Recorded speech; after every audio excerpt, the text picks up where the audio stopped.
myself Triveni, Assistant Professor, Department of Pharmaceutical Chemistry, Raipur. On behalf of Raipur family, I welcome all the dignitaries, delegates and students for the Day 5 AICTE sponsored short-term training program with the theme of Green Chemistry and Advanced Analytical Techniques of Pharmaceuticals and Product Development Aspects as per the regulatory requirements, being organized by Department of Pharmaceutical Analysis and Quality Assurance. With this connection, it's my privilege to introduce Mrs. K. Varalakshmi, Ma'am, presently working as teaching faculty at SKU Pharmaceutical Sciences, Anantapur. Ma'am has totally 11 years of teaching experience and research experience. When Ma'am as a student, she recognized and awarded as Best Outgoing Student of Sri Padmavati Mahila Vishwavidyalayam for the year of 2006.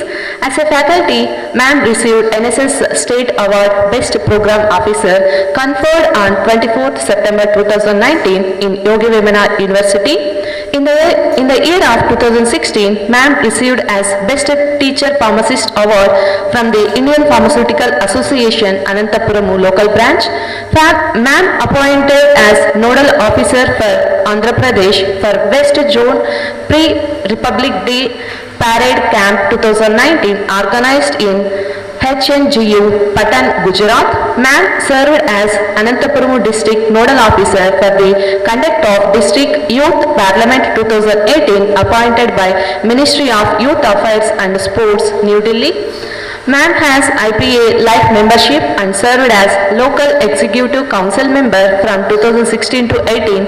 At present, Ma'am is Vice President from 2018 to till the date. She has international exposure and visited Kathmandu University, which is located in Nepal.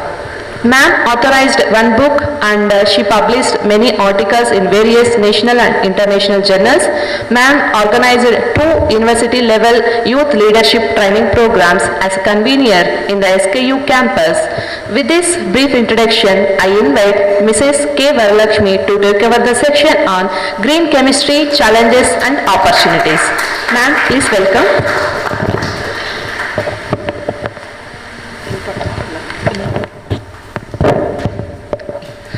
Thank you, Triveni ma'am, for your introduction. A very good morning to my colleagues and my dear students. First, at the outset, I would like to thank the program coordinator, Dr. Vinod Kumar sir, and the principal, Dr. Y. Padmanabh Reddy Garu, for giving me this opportunity and for making me a part of this STTP program. Okay, I'm coming to my presentation. Today I'll be delivering my lecture on green chemistry, challenges and opportunities.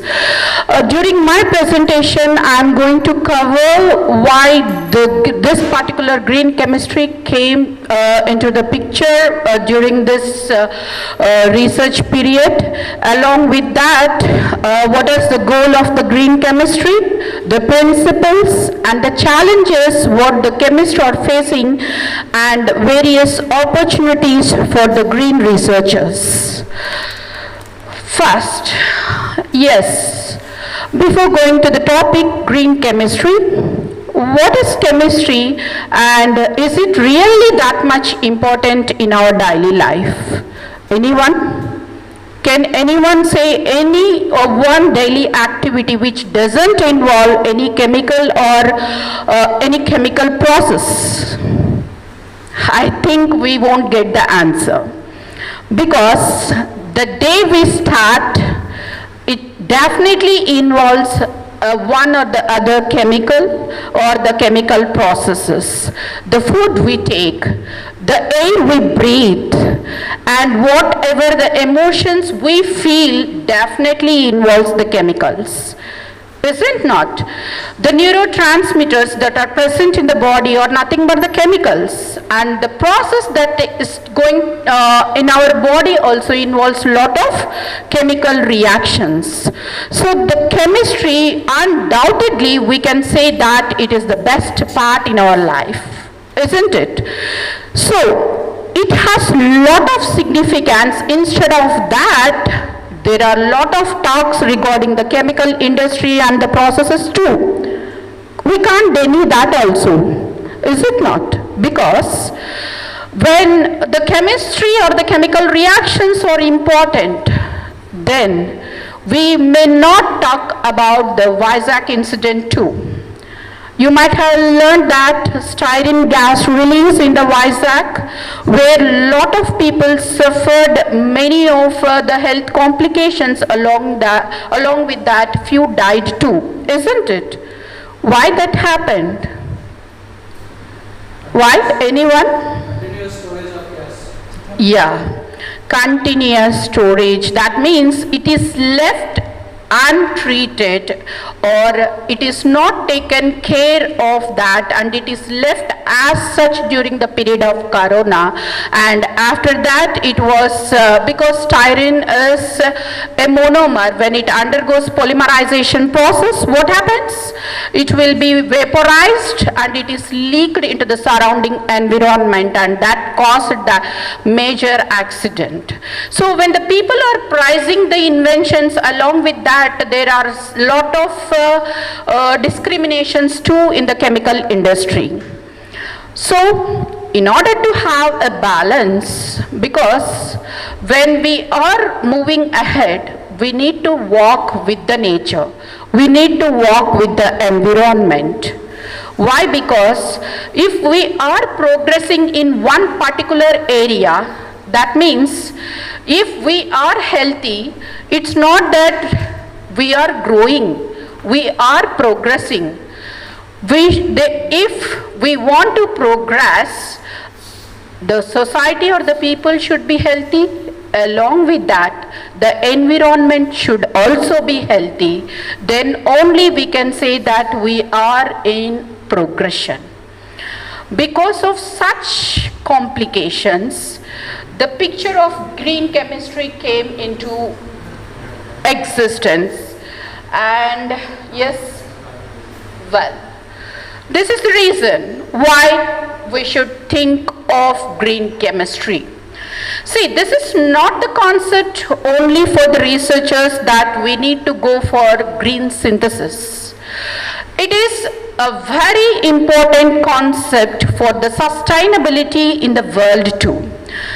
If you have come across in the news also, recently from 10 to 12, there is a World Sustainable Development Summit is going on in New Delhi, which is scheduled from 10 to 12 of this Feb. Today it is going to be concluded, where the Prime Minister, sir, is addressing the different scientists, environmentalists, the youth, women and various people whoever are working on the sustainability related to the environment.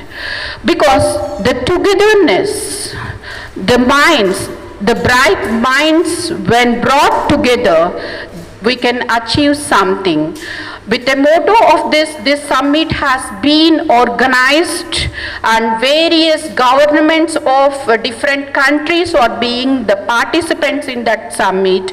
And the day before yesterday, the Prime Minister Ji has addressed that the world should run hand in hand with the environment. Otherwise, we are making our lives doubtful in this present era. Okay, so that's why we should think of the green chemistry. When we are talking about the green chemistry, first we should know what it is, isn't it? So here, the green chemistry is the design of the chemical products or processes that reduce or eliminate the use and generation of hazardous substances. Hazardous substances, it doesn't mean that hazardous to the humans. It means that it should not be hazardous to the humans, animals and environment too. And this particular green chemistry is also termed as environmentally benign chemistry, because this particular concept of green chemistry produces very minor hazardous substances or no hazardous substances will be produced if we completely opt for the concept of green chemistry. And next is sustainable chemistry. Why the term sustainable chemistry is used here means, in case of sustainable chemistry, there will be utilization of renewable resources for the chemical processes and services in case of the green chemistry. That's why the term sustainable chemistry. That means the usage of renewable raw materials or resources for the chemical processes will be used in the synthesis process. Then clean chemistry, as such the definition, there won't be any generation of the hazardous substances or toxic substances, so we can call that it is clean chemistry. And next the term atom economy. This I will be again discussing in the principles of green chemistry. Just for your idea, here atom economy means the complete utilization or the conversion of the atoms into the products is nothing but atom economy. That means complete conversion of the reactants into molecules where all the atoms will be incorporated in the product. We can term that as atom economy. Next, Benning by design chemistry. It's the same like environmentally benign chemistry, where there will be synthesis of minor toxic or hazardous products, or no hazardous products will be synthesized. Next, he is the hero of green chemistry. We can call Paul Anastas, because he is considered as father of green chemistry. We can't designate a person without profound knowledge and the contributions that he made in the field of green chemistry, because the concept of green chemistry is a response to the Pollution Prevention Act 1990, where the UN pollution policy has declared that there should not be any production of the chemical substances, or the processes or even the raw material should not be used, should not be produced or used, so that, because see, prevention is better than cure, that we pharmacists will be following in most of the times, or we will be speaking about that. Here, once the waste is produced, then it is very hectic process to treat it, to treat the waste and for the disposal of the waste, isn't it? So, chemical industries any waste produce chesi, when it is liberated into the environment, then we are talking about the treatment and disposal. It is not that. See, that is environmental chemistry, where we will be discussing about the effects of the pollutants on the environment. But here in the green chemistry, we will be discussing about the environmental impact by the chemicals. Okay, so we will be protecting the environment from the chemicals or from the hazardous substances. So here the Paul Anastas sir has done an extensive work, and he designed various chemical processes and manufactured different substances which are considered to be non-hazardous. And not only that, he is also considered as champion of sustainability science, and he has contributed lot of things in the innovation of environmental prevention act or prevention processes. That's why he has been called as father of green chemistry.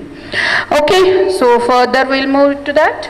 What are the goals of green chemistry? Now we know that what is green chemistry, then we should know what are the goals. Why we opt for green chemistry? Here, first, already I told, see, in the green chemistry, we will be repeatedly coming across these terms that prevention, should not form, should not use hazardous raw materials. That are the terms we will be repeatedly using that. Okay, now the first goal is to reduce adverse environmental impact. That means whatever the chemical processes we use, whatever the raw materials we use, they should not have any impact on the environment. And the second, to develop processes based on renewable sources better than non-renewable sources. Renewable sources are very easy to maintain the balance with the nature. That's why we should go with the development processes based on the renewable resources. Next, to develop processes that are less prone to obnoxious chemical release. That means, here also we can quote Bhopal accident as an example, or even styrene what we discussed, because whatever the processes that we involve, they should not undergo any, they should not release any chemicals into the environment or should not undergo any explosion. Next, to minimize the formation of byproducts in chemical transformation. This I will discuss in the coming slides. And to develop the products that are less toxic. Why? Because during the chemical processes, can we expect the exact product that is formed during a chemical reaction what we designed? I mean to say that when we are carrying out any synthetic process, any synthesis in our laboratories, can we 100% expect that the product for which we designed that particular reaction is obtained? No. Even the students, you will be failing in getting the product many of the times, isn't it? Then what you people will do with that reaction mixture? You will be just throwing out, isn't it? Where it goes? Never thought of like that, isn't it? See, most of the times we will be doing our labs or works without thinking of the other consequences. We will be feeling that, yes, today is my lab, I need to go for the synthesis, I need to get a good yield, or I need to submit the product first to the faculty, then only we will be going or we will be getting the grade, isn't it? But on the other side, if you want to get the product, or if you at all you synthesize the product also, what you will do with that product? Where you will have the disposal system? Are we really maintaining the disposal system? No. Isn't it? So these are all the drawbacks in our conventional methods. And this is the most important thing, what I told just now, to develop products that degrade more rapidly in the environment than the current products. Okay, so we can go with our labs where the synthesized products may be degraded or may be used for some good purpose. To reduce the requirements of hazardous solvents and extractants, because in our labs, when it comes to the research, we will be using lot of solvents or extractants will be utilized. That means it may be for the purification process to extract the pure compound, or in case of natural substances also we can. Okay, so that is the thing. To improve the energy efficiency by developing low temperature and low pressure. Nowadays, if we see the normal chemical reactions, we may be using heating process or refluxing for 2 hours to 24 hours or 32 hours like that. So it will be a tedious process where we will be using a large quantity of energy. When you are supplying that much quantity of energy, don't you feel that there are a lot of other substances being released during the reaction process? The atoms once gains the energy, the reaction will be, yes, the reaction will be taking place. Then what about the gases that are released? And what about the substances that are formed along with the product that is required? So all these need to be minimized or to be prevented in case of green chemistry. Those are the goals of green chemistry. Very simple words, not to use the hazardous substances or not to generate any hazardous substances. In order to avoid this usage and generation, we should design the chemical reactions or the processes in such a way that there won't be any generation of toxic substances and are not released into the environment.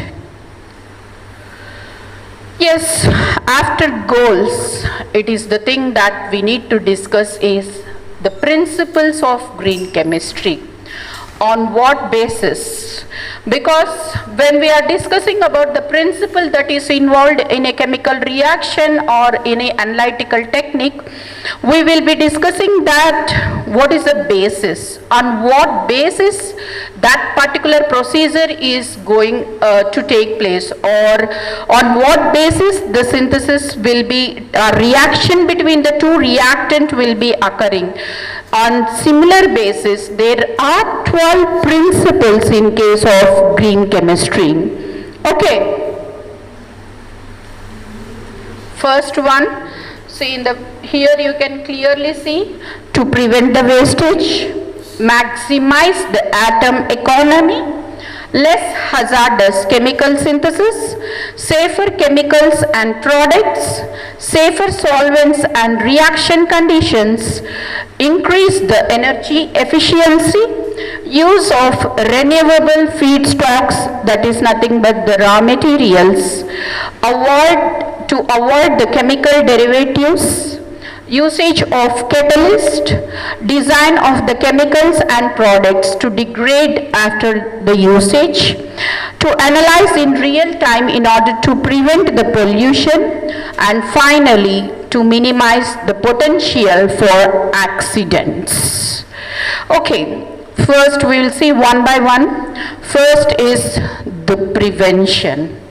As per the definition itself, you can see that to prevent the usage, repeatedly you will get that. So it is better to prevent the waste than to treat the waste or clean up the waste.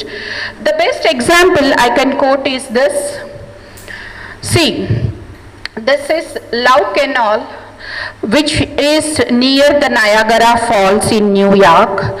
Here what happened means there are some industries which dumped the wastage from 1930 to 1950. That means, see, for a period of 20 years, the industrial effluents were left into the canal, and after 20 years, they thought to construct the houses as well as one public school there. That means nearby to the canal.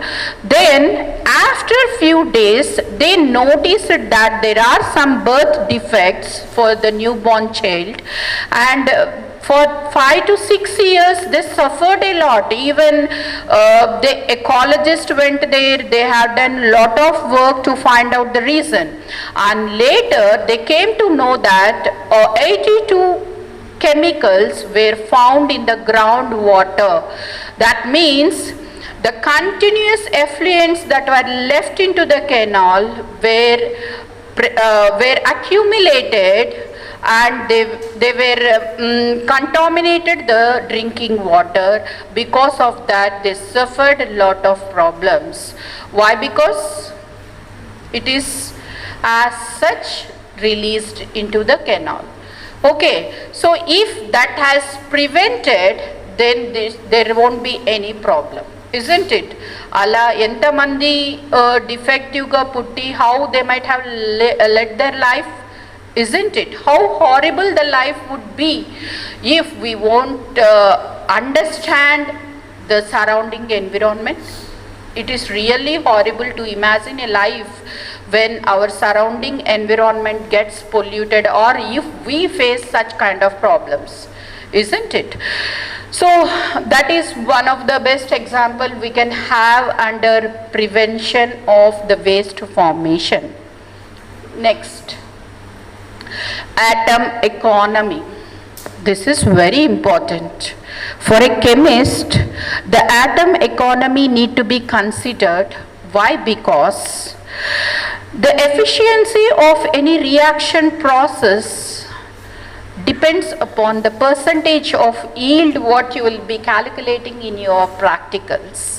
After the synthesis, what you will be doing, you will be calculating the percentage yield. Vachina rakapoyina, a few of the students will be mentioning 70, 80, isn't it? Why you will be calculating percentage yield in your practicals? Because how effectively you have done your synthetic procedure. Whether you maintain the reaction conditions that are mentioned in the procedure accordingly or not. All those will be considered and you will be getting the yield.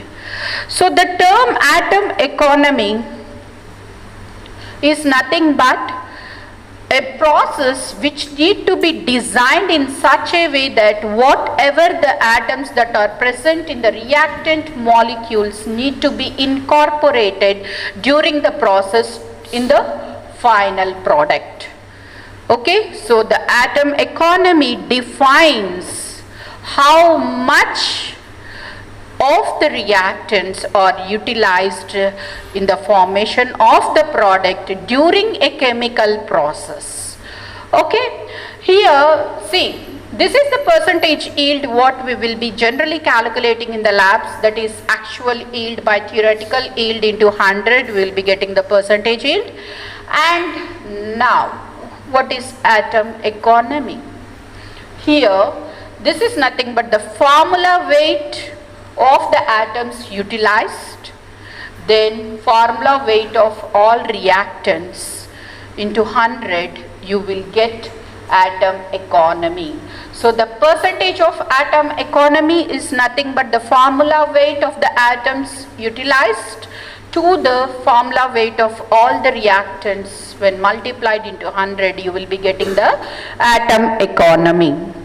See, when we are talking about the formula weight of atoms utilized, that means it is the molecular weight of the substance that is being formed after the reaction process, and this is the total weight of the reactants that is being used in the reaction process.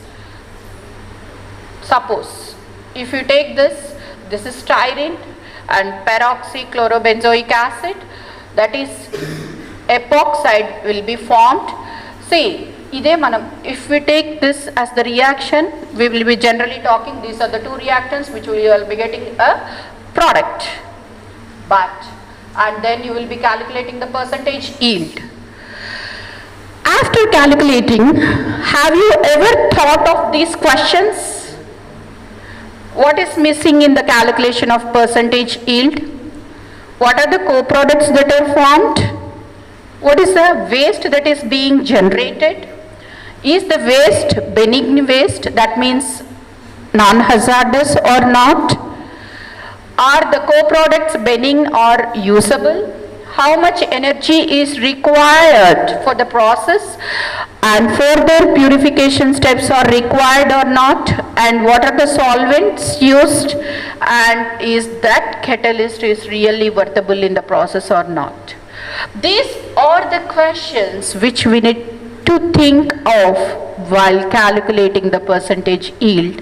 But after any synthetic process, after completing this calculation, I think most of us will be missing these questions. We won't think about this also. But these are the important things in order to maintain the sustainability, isn't it? Next.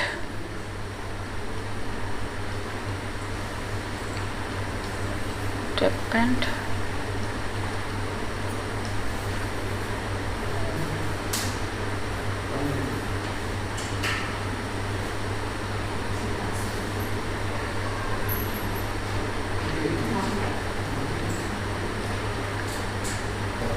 atom economy or the calculation of percentage atom economy. Okay? Okay. Okay. Here if you observe that particular reaction, back.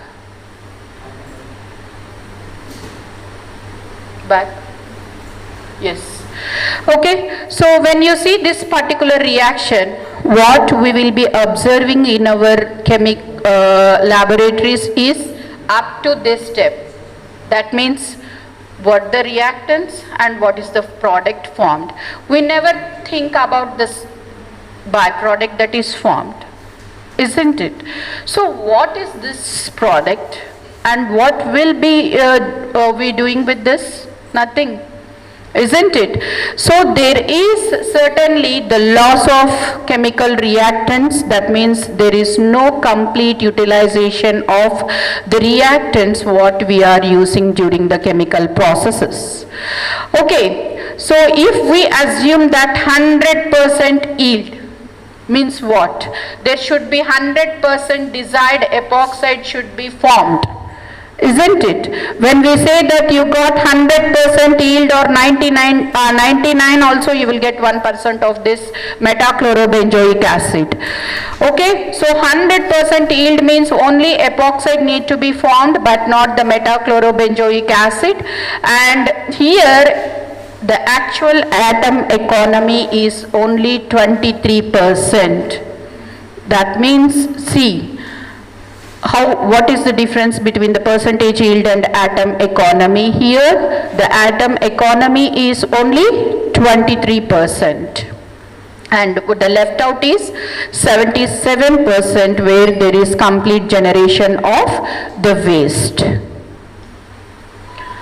So when we talk about the atom economy, I already told you that percentage atom economy is the formula weight of the atoms utilized divided by the formula weight of the reactants. Here the questions are very simple. We need to have a balanced equation so that we will get the atom economy. And this will be focusing on the type of the reagents what we will be using. And there will be balanced stoichiometric equation because there will be balance between the what the reactants used and what are the products formed. Not that we will be going only with the desired product. We will be balancing both. And we will be considering what kind of solvents are used and what is the energy supplied for the process of the reaction.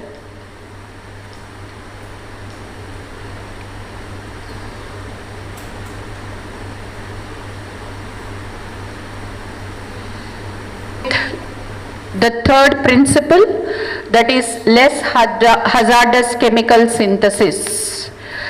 Whatever we are planning for the synthesis, we should plan that the output is a non-hazardous substances. That means it doesn't give any harmful output or product that is formed. The best example what we can quote under this is thalidomide. Can anyone? What for we will be discussing about thalidomide?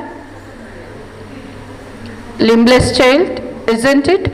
Actually the drug was being used for the treatment of morning sickness, isn't it? But after many years they came to know that it resulting in the consider the process along with the products that are formed. Okay, that's why we should not have a picture that these are the two reactants and that is going to be the product that will be formed. We should have a clear-cut picture of the biological activity and the significance of the compound that is being synthesized. Okay, along with that, there are a lot of cases where the compounds once synthesized were proven toxic or hazardous to the environment and to the humans too. If we take the example of phosgene, is it toxic or not toxic? Phosgene is toxic or not toxic? Okay. Why it is toxic?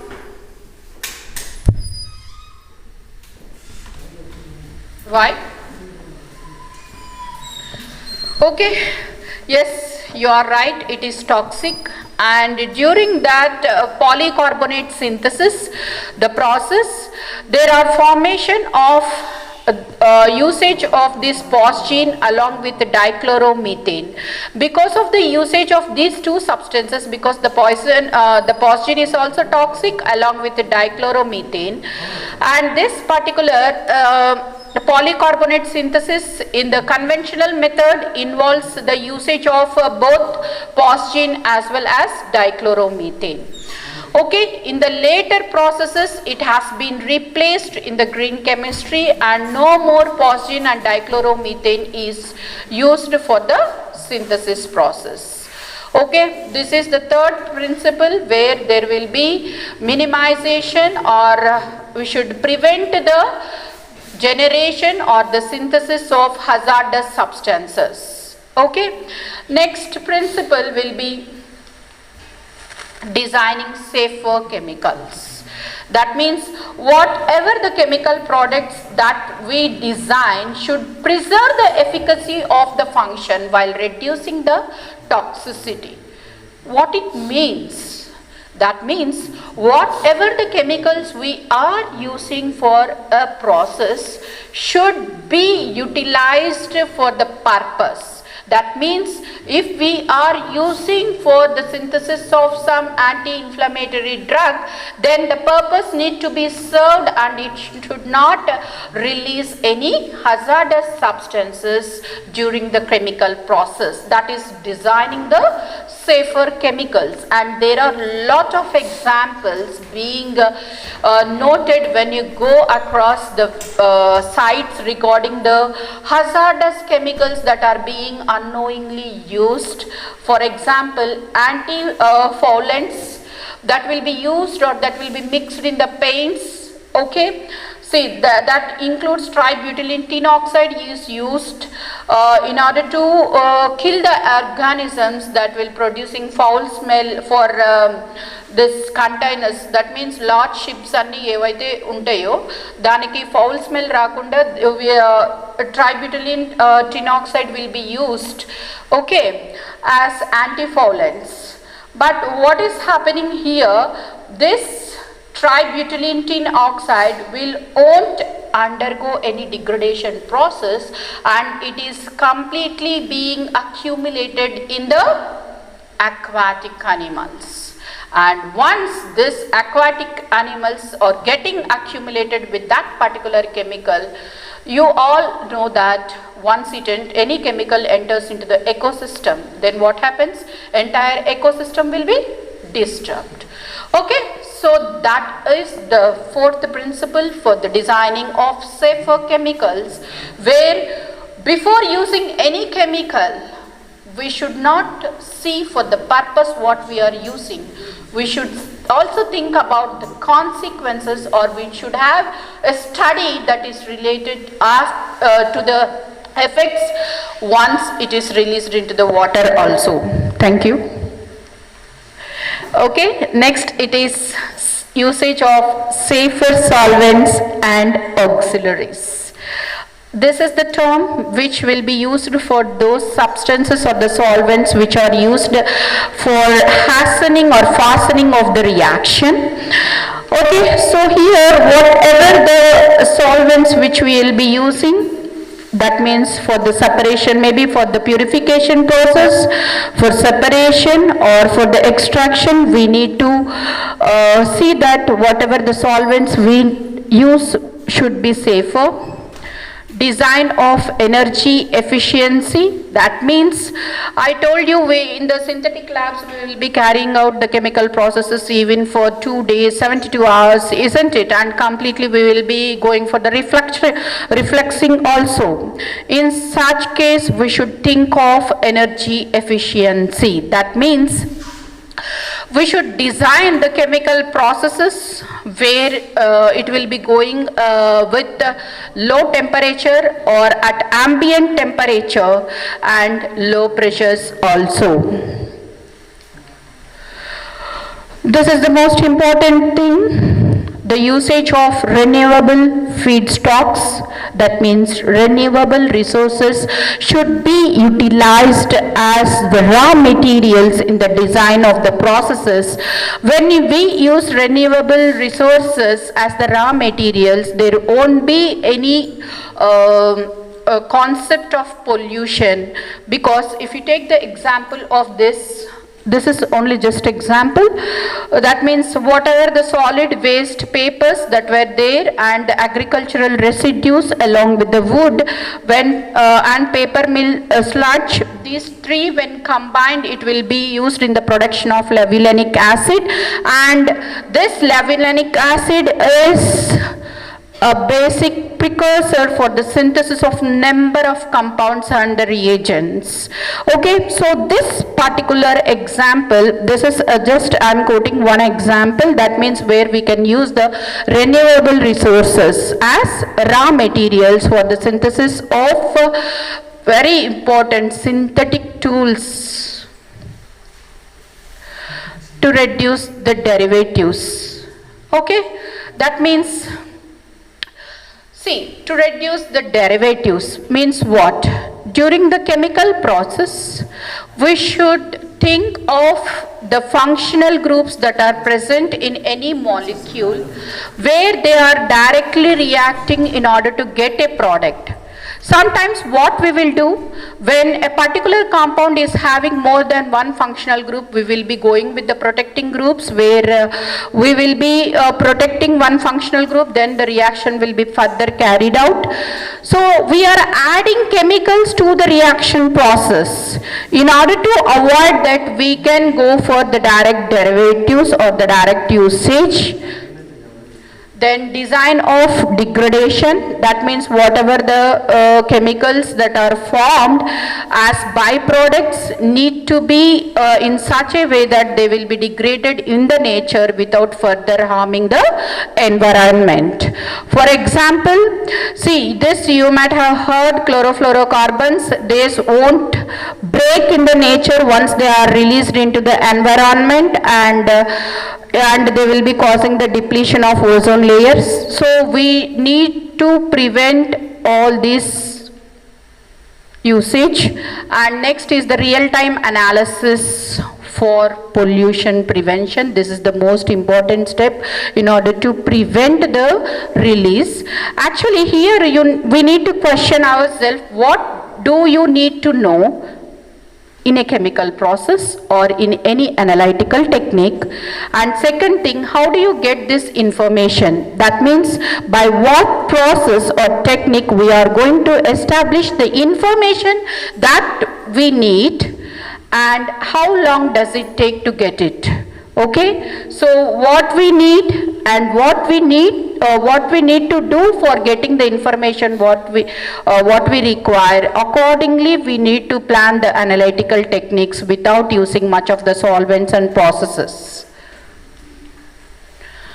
This is the 12th principle that is being involved in the green chemistry. Inherently safer chemistry for accident prevention. For this I have quoted many of the examples, isn't it? So we need to maintain that I told you before, that is styrene release in the Vizag. If they have maintained safer conditions, if they are well versed with the storage conditions, that means it need to be stored under 20 degrees. But as the due to corona they left unattended, isn't it? So the temperature has risen, it might have undergone the process of polymerization and it is released into the nature, and many of them has suffered in Vizag, isn't it? So we need to go for safer chemistry for accident prevention. Now, with all these principles, we can say that the green chemistry is the heart of, that means the green chemistry tool is the heart of ecology, and this need to be protected by industry, surrounding industries, as well as to attain the sustainability in the environment. Now, We discussed about the goals, principles.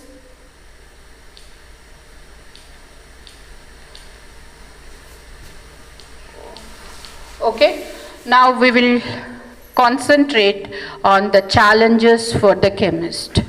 It is not that much easy for designing a green synthetic process or the usage of the raw materials without getting the byproducts. As theoretically we are discussing about we should use the non-hazardous substances or renewable resources as the raw materials, it is not that much simple task to go with the green chemistry. So it is a difficult challenge for the chemist to opt the green chemistry as a research. And here, in order to have that, the chemistry has a key role to play in maintaining and improving the quality of our life, and also we need to balance the competitiveness of the chemical industry with the natural industry. I told you that the progress of the country or the world will be with the progress of the humans along with the progress or health of the environment. It is not that we humans are healthy, the environment also should be healthy in order to have a complete progress in the nation. So here there should be a balance between the competitiveness of the chemical industry with the natural environment. Then only we can say that we crossed or we passed the challenge and we are going with a safer chemical process.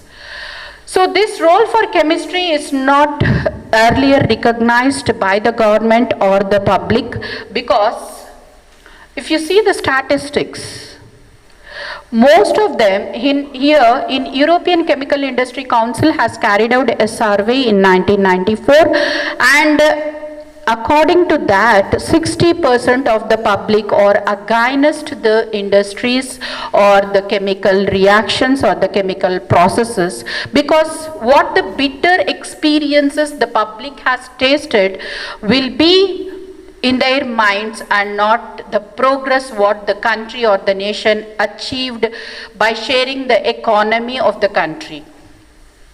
And here another example, a survey that is carried out by the Chemical Manufacturers Association in 1993 showed that only 26% were favorably disposed towards the industry. Okay. Now a few of them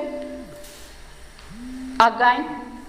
Okay, the first one, alternative feedstocks, that means raw materials or more selective chemistry we need to involve. Identifying alternative reaction conditions. What are the reaction conditions that we need to maintain for the green chemistry? And the solvents for improved selectivity and energy minimization. Designing less toxic and inherently safer chemicals.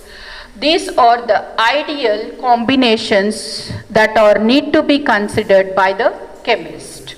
So this is the ideal synthesis which requires atom efficiency, simple, 100% yield with the available stock, that means feedstock, environmentally acceptable procedure, no wasted reagents, and most importantly it should involve one step maximum or a few steps when compared with the conventional methods.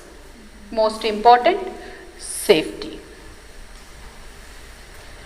Now, those are the challenges.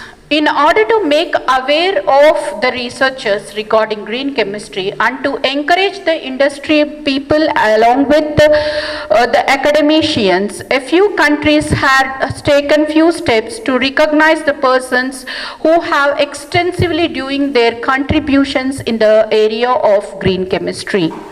Here, it is very easy if we are going with the green chemistry concept, we can easily get the funding. And the opportunities are very plenty in case of industry, because the government is giving funding to the industrialists who are opting for the green chemistry process. And there is alternatively, when there is no byproducts formation and there is no hazardous compounds that are not being formed, economically it is also beneficial to the researcher along with the industrialist. And here, this is the Nobel Prize which was given to the green chemistry person, that is Weiss Chauhin and Robes G. Groups and Richard, the Nobel Prize for the development of metathesis method in organic synthesis. Here, the metathesis is nothing but when two hydrocarbons are reacting. When two hydrocarbons are reacting, there will be exchange of the atoms, and there will be generation of two new hydrocarbons. Okay, I think you got the point. In metathesis, what happens? The two hydrocarbon reactants that are being used will be converted into two new hydrocarbons. Or simply I can give an example. When we are using silver nitrate and some we can say sodium chloride. Okay, what may be the products? Yeah, simple. That means what is happening? We are using two reagents and those two are completely being utilized to the formation of two new products. For that, they have got that.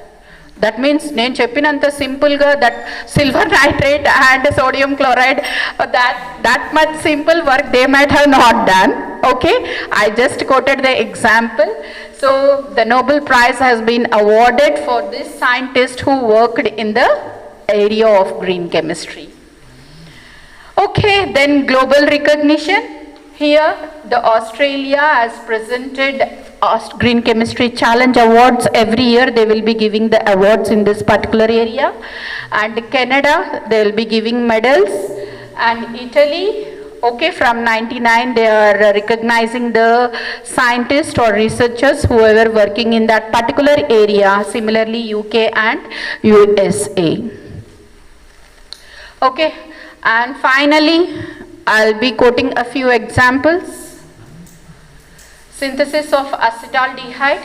If we go for a commercial process, here simply we will be taking ethanol and we will be subjecting for oxidation, we will be getting acetaldehyde. But this particular reaction will be taking place at high temperatures. I told you one of the principle is energy efficiency in case of green chemistry. So in green chemistry, this reaction in presence of copper or palladium, it will be taking place at ambient temperature. Disinfection of water is another example. And this is styrene, where the styrene will be synthesized from benzene. So benzene will be converted into styrene, but all of you know that benzene is carcinogenic in nature. So here the benzene is replaced with xylene in case of green synthesis. That means very simple, isn't it? When we are going with benzene, when it is replaced with xylene, xylene is very cheaper when compared with the benzene. Okay? So the drawbacks of traditional pathway is we will be use chemicals that are used are non-renewable and carcinogenic. All this you know, and it involves more number of steps.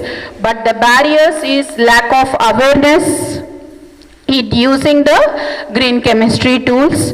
That means initiatives need to be taken for the implementation of or for the enhancement of knowledge related to the green chemistry in schools, colleges as well as to the industries, and perception need to be there because a few techniques will be costlier for the implementation of green chemistry.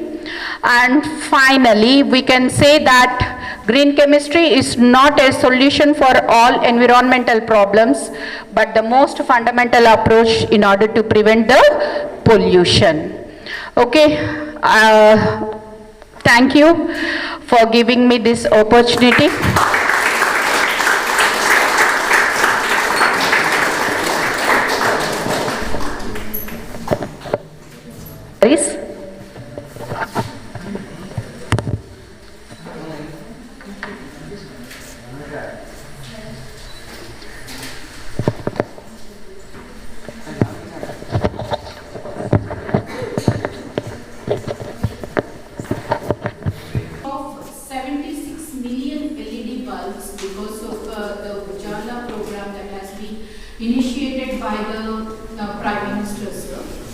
by the usage of that LED bulbs, 38 million tons of the release of carbon dioxide has been reduced. So that in turn it is maintaining the sustainability of the environment by avoiding or preventing the depletion of ozone layer. That is one of the points mentioned by the Prime Minister. Actually, these are very, we feel that these are very minor things, isn't it? LED bulbs use cheymannaru ante we thought that there is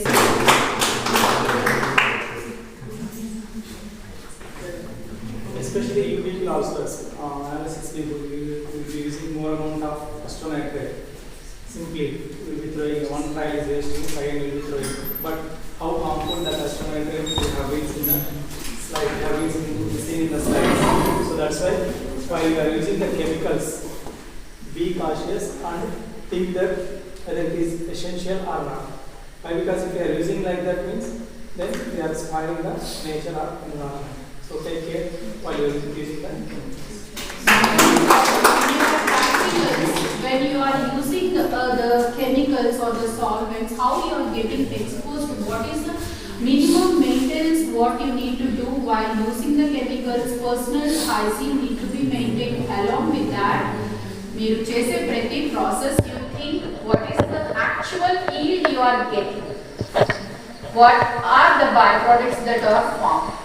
If you are really doing your synthetic process in a perfect manner as per the procedure, you will get the yield and you are not wasting your chemicals that are meant for that particular reaction, isn't it?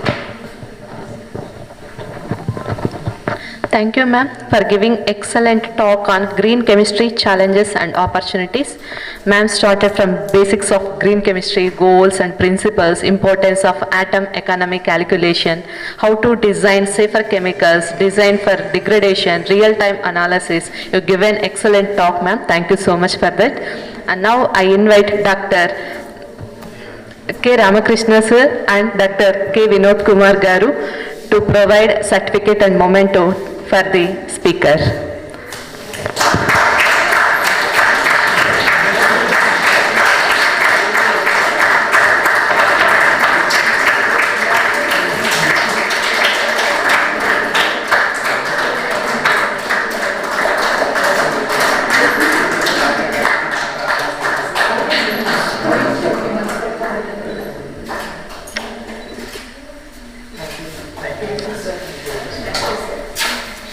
Yeah.